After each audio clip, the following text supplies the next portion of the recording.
Hi friends, new आदर्श classes YouTube channel में आप सभी का स्वागत है ना। तो मैं उम्मीद करता हूं कि आप लोग भी अच्छे होंगे, है ना। तो दोस्तों, आज की वीडियो में जो हम लोग बात करने वाले हैं वो बिहार दरोगा वैकेंसी के बारे में बात करने हैं दोस्तों, है ना। बिहार दरोगा वैकेंसी के बारे में हम लोग बात करेंगे। और मैं आपको बता रहा हूँ कि ये बीपीएसएससी जो आयोग है उनके द्वारा जो है विज्ञापन संख्या 5/25 के आधार पर क्या है जो बिहार दरोगा की वैकेंसी निकाली है दोस्तों, है ना। बिहार दरोगा की वैकेंसी निकाली गई है। और इसमें जो है दोस्तों, ये जो वैकेंसी है लेवल वेतनमान इसका 6 है, लेवल 6 का है। और टोटल पदों की संख्या की बात करें तो 1799 पद है ना। और इसका पद का नाम क्या है? पुलिस अवर निरीक्षक, यानी पुलिस सब इंस्पेक्टर, जिसे हम लोग एसआई कहते हैं, है ना। क्या और ये दोस्तों इसमें डबल स्टार आपको मिलने वाला है और इसकी सैलरी भी काफ़ी अच्छी होने वाली है। तो आप लोग दोस्तों जल्द से जल्द जो है फॉर्म को भरने के बारे में सोचें। और इसको फॉर्म अप्लाई करने की जो तिथि है वो है आपको 26/9/25, है ना। फॉर्म भरने की जो प्रक्रिया है वो 26/9/25 से प्रारंभ हो जाएगी। अब दोस्तों इसके बारे में हम लोग को देखना है कि ये जो वैकेंसी आई है ना, इसको भरने की प्रक्रिया क्या है। तो इसको भरने की जो प्रक्रिया है दोस्तों वो हम लोग आपको दिखाने वाले हैं। इस वीडियो में मैं आपको सारी चीज़ डिटेल से बताने वाला हूँ।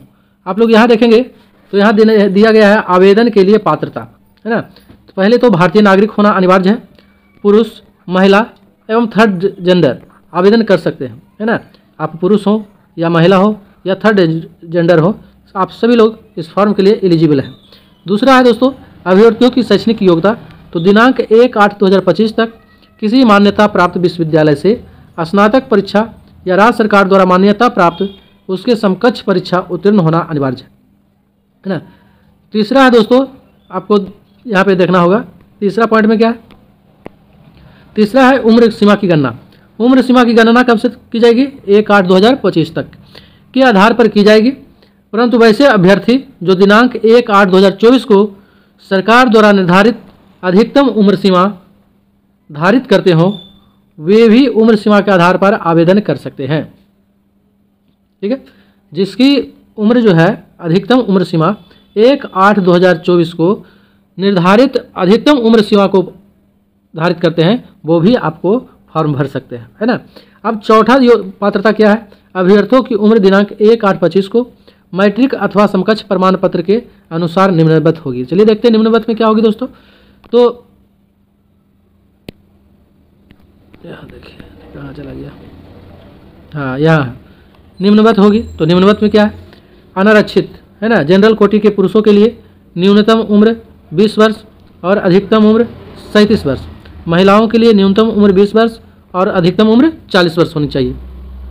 वही दोस्तों पिछड़ा वर्ग और अत्यंत पिछड़ा वर्ग के पुरुषों एवं महिलाओं के लिए न्यूनतम उम्र सीमा 20 वर्ष और अधिकतम उम्र सीमा 40 वर्ष। तो यहाँ पे देखेंगे कि न्यूनतम उम्र सीमा दोनों का बराबर है और अधिकतम उम्र सीमा में 3 वर्ष का छूट दिया गया है पिछड़ा वर्ग के लोग और अत्यंत पिछड़ा वर्ग के लोगों को। वहीं दोस्तों अगर अनुसूचित जाति की बात करें एवं अनुसूचित जनजाति के, तो इसके पुरुषों और महिलाओं को तथा थर्ड जेंडर अभ्यर्थियों के लिए न्यूनतम उम्र सीमा जो है 20 वर्ष है और अधिकतम उम्र सीमा क्या है? 42 वर्ष है, ठीक है। अब इसके आगे हम लोग देखते हैं। कह रहा है उपरोक्त बिंदु 1, 2 तथा 3 के अभ्यर्थियों की न्यूनतम उम्र सीमा की गणना दिनांक 1/8/25 तथा अधिकतम उम्र की गणना 1/8/24 को आधार मानकर की जाएगी, है ना। न्यूनतम उम्र सीमा कब तक गणना किया जाएगा? तो दोस्तों न्यूनतम जो उम्र सीमा है वो आपको 1 अगस्त 2025 तक किया जाएगा।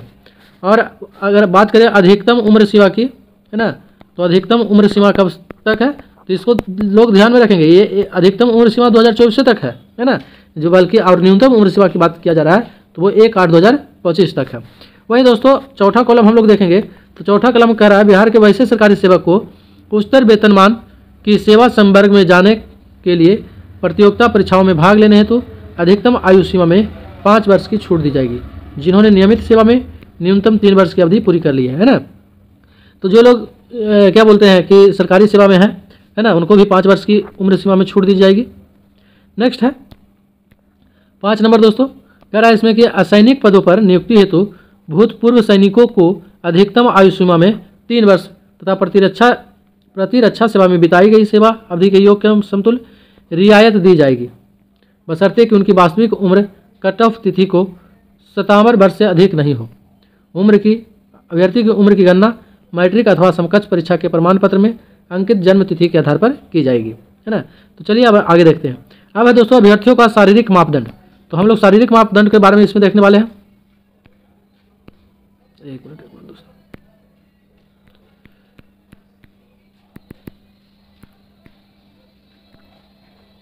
शारीरिक मापदंड को हम लोग इसमें देखेंगे।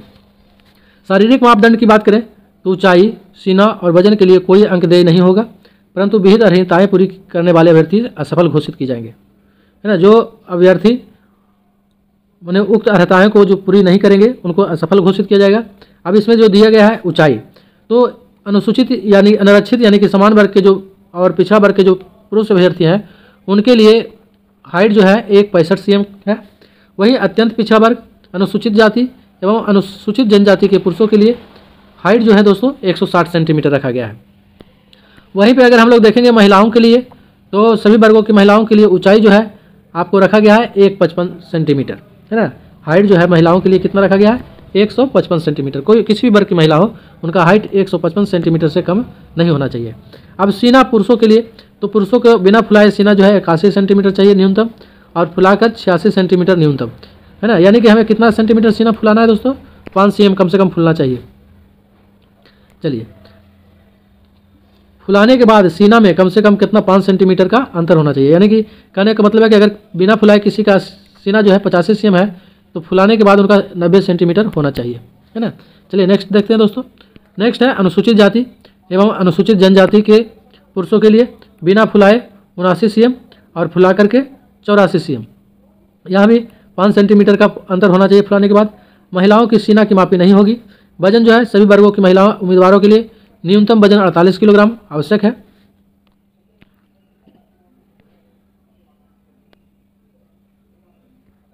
अब इसमें नियुक्ति प्रक्रिया देखना है बोले आपको। तो नियुक्ति प्रक्रिया की बात करें तो सबसे पहले तो इसमें एक लिखित परीक्षा होगी, है ना।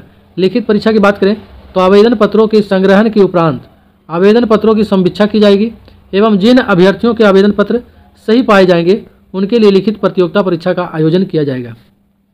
लिखित परीक्षा जो है दोस्तों 2 चरणों में होगी, जैसे कि प्रारंभिक परीक्षा एवं मुख्य परीक्षा। लिखित परीक्षा के सभी पत्र बहुविकल्पीय प्रश्न पर आधारित होंगे, यानी कि आपका एक क्वेश्चन दिया रहेगा और उसका 4 ऑप्शन दिया जाएगा जिसमें से एक सही होंगे। अब दूसरा है, अब प्रथम चरण की परीक्षा में क्या है दोस्तों, पहला है प्रारंभिक परीक्षा। प्रारंभिक परीक्षा में 200 अंकों का एक पत्र होगा जिसमें कुल प्रश्नों की संख्या 100 होगी। परीक्षा की अवधि दोस्तों 2 घंटों की होगी, है ना।